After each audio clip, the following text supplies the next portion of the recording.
Hello, I'm Sebastian. Welcome to 9 Trees podcast. Today, I will summarize and review the book. The Blue Machine: How the Ocean Works by Helen Czerski is an accessible, science-driven tour of the ocean as Earth's central operating system. Rather than treating the sea as a distant wilderness, the book frames it as an active engine that moves heat, carbon, nutrients, and life around the planet, shaping weather, coastlines, and the conditions that make human civilization possible.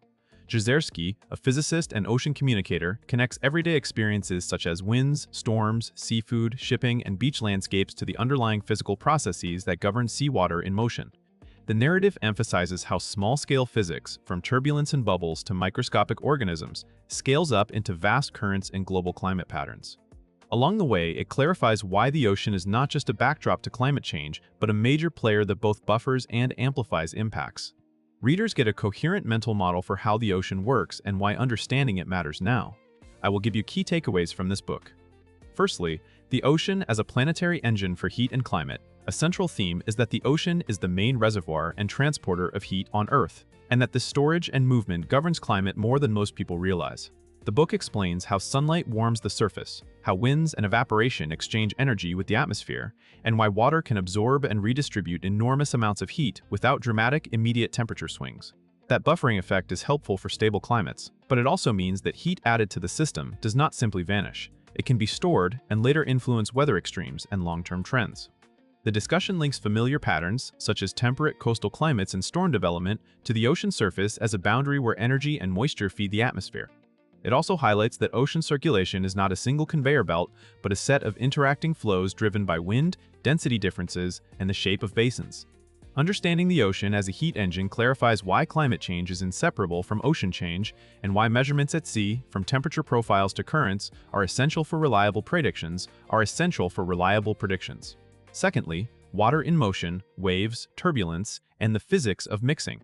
Another key topic is the small-scale physics that makes the ocean dynamic: waves, eddies, and turbulence that constantly stir seawater. The book emphasizes that mixing is not just background noise, it is the mechanism that moves oxygen downward, brings nutrients upward, and spreads heat and dissolved substances through the water column. Surface waves are presented as energy carriers that shape coasts and influence the air-sea interface, while internal waves and eddies operate below the surface and can be just as powerful. Czerski draws attention to the importance of boundaries, such as the surface and the seabed, where friction and breaking waves create intense mixing. Even phenomena that seem trivial, like bubbles and spray, become important because they affect gas exchange and energy transfer. By focusing on these physical processes, the book helps readers see why the ocean cannot be understood only by maps of currents. It is a constantly shifting fluid system where the details of motion matter and where local conditions can cascade into regional patterns, influencing biology, chemistry, and climate outcomes.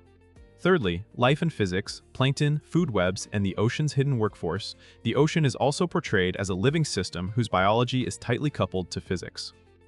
A major focus is plankton, not as obscure trivia but as the foundation of marine food webs and a key actor in global cycles. The book explains how microscopic organisms depend on light, nutrients, and stable or unstable layers of water, and how physical mixing determines what life can thrive where. Upwelling, seasonal stratification, and turbulent stirring shape productivity, which then affects fisheries and the distribution of larger animals. This framing turns biology into a story of constraints and opportunities set by fluid motion, temperature, and chemistry. It also helps readers connect human concerns, such as food supply and coastal economies, to processes that begin with microbes and sunlight. The topic underscores that the ocean is not uniform. It is patchy and structured, with hotspots of life created by currents, fronts, and nutrient delivery. By linking food webs to physics, the book builds an integrated picture in which living organisms are both passengers in ocean flows and active participants that influence carbon storage and ecosystem stability. Fourthly, carbon, oxygen, and chemistry, the ocean as a global regulator. The book highlights the ocean's role in regulating the planet's chemistry, especially through carbon and oxygen cycling. It explains how carbon dioxide moves between air and sea, how it is transformed in seawater, and how biological activity can shift carbon from the surface into the deep ocean.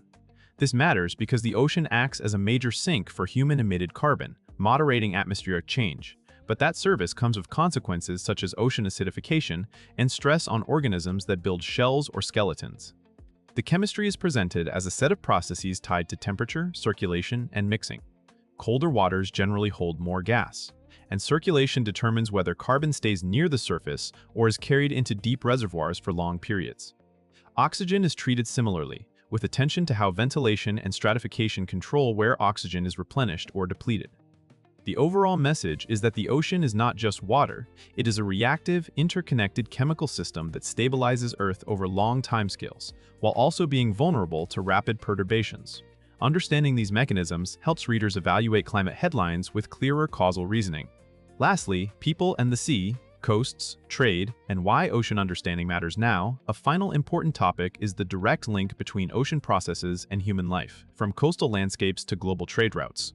The book presents coastlines as active interfaces shaped by waves, tides, sediment transport, and sea level change, making clear why development decisions and risk planning must be grounded in ocean physics. It also situates the ocean as the connective tissue of globalization, shipping, resources, cables, and fisheries, all depend on predictable patterns of wind, waves, and currents. This section encourages readers to see the sea as infrastructure as well as environment, and to recognize that changes in storm tracks, sea level, and marine ecosystems translate into real economic and social impacts. The emphasis is not purely cautionary, it also points toward agency through better measurement, smarter policy, and a more ocean-literate public. By tying everyday choices and societal systems to ocean dynamics, the book argues that understanding the ocean is a practical necessity, not a niche interest. It reframes ocean science as part of civic literacy, essential for informed decisions about climate, conservation, and coastal resilience. In conclusion, this book is best for curious general readers, students, and professionals who need a clear, modern mental model of the ocean without wading through a textbook.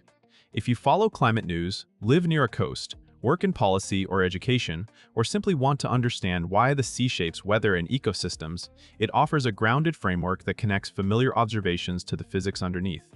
The benefit to a reader's life is practical as well as intellectual. It improves your ability to interpret claims about warming oceans, sea level rise, storms, fisheries, and carbon sinks by understanding what drives these changes and what limits them. It also fosters a stronger sense of connection to a system that supports food, trade, and climate stability. Compared with many popular science books that focus on charismatic creatures, exploration history, or a single environmental crisis, this one stands out for its integrative approach. It treats the ocean as a working machine, linking small-scale processes to planetary outcomes, and it does so in a coherent narrative that makes complex interactions feel tractable. That combination of breadth, clarity, and relevance makes it worth buying for anyone seeking a durable understanding rather than isolated facts. If you would like to support Helen Czerski, you can buy the book through the Amazon link I've provided in the podcast description. After reading the book, please let me know what you think and share your thoughts. See you around.